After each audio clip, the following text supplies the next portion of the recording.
SAC news ప్రేక్షకులకు స్వాతంత్ర దినోత్సవ శుభాకాంక్షలు. తూర్పుగోదావరి జిల్లా కడియం పల్ల వెంకన్న నర్సరీలో త్రివర్ణ జెండా రెపరెపలాడింది. 15 ఆగస్టు వేడుకను దృష్టిలో పెట్టుకుని నర్సరీ యాజమాన్యం ప్రతి ఏటా మొక్కల కూర్పుతో స్వతంత్ర దినోత్సవ శుభాకాంక్షలు చెబుతుంది. ఆ ఆకృతిలో ఏదో ఒక సందేశాన్ని నింపుతుంది.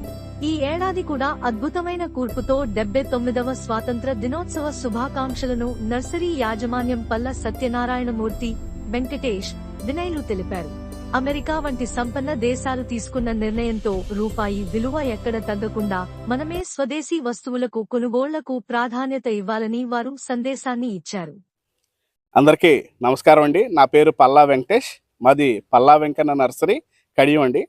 అందుకే ముందుగా స్వాతంత్ర దినోత్సవ శుభాకాంక్షలు అండి. 9వ సంవత్సరంలోకి అడుగు పెడుతూ మనం స్వాతంత్రాన్ని జరుపుకుంటున్నాం. ఎన్ని సంవత్సరాలైనా మన దేశ అభివృద్ధి అనేది ఇంకా మనం చూడాలి.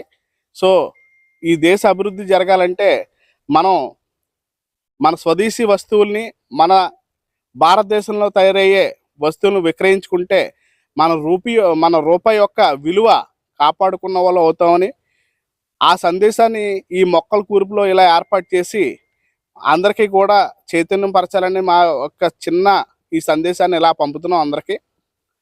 ఎందుకంటే చూస్తున్న ఈ మధ్యకాలంలో అగ్రరాజ్యమైన అమెరికా మన మీద టారిఫ్ ఎలా విధించిందో, సో ఇలాంటివన్నీ కూడా మనం ఒడిదుడుకులను తట్టుకోవాలంటే మన స్వదేశీ వస్తువుల్ని, అలాగే మన భారతదేశంలో తయారయ్యే వస్తువుల్ని మనం ఎక్కువగా ఉపయోగించడం వల్ల మన యొక్క విలువ, మన రూపాయి యొక్క విలువ పెరుగుద్దని మా యొక్క ఆకాంక్ష. సో అందరూ కూడా మన దేశ అభివృద్ధికి అందరూ చేతిలో చేయూతనిచ్చుకుని అందరూ కూడా కష్టపడతారని, మన యొక్క భారతదేశ గౌరవ ప్రతిష్టలు అందరూ కూడా ఒక బాధ్యతగా తీసుకుంటారని కోరుకుంటూ జై హింద్.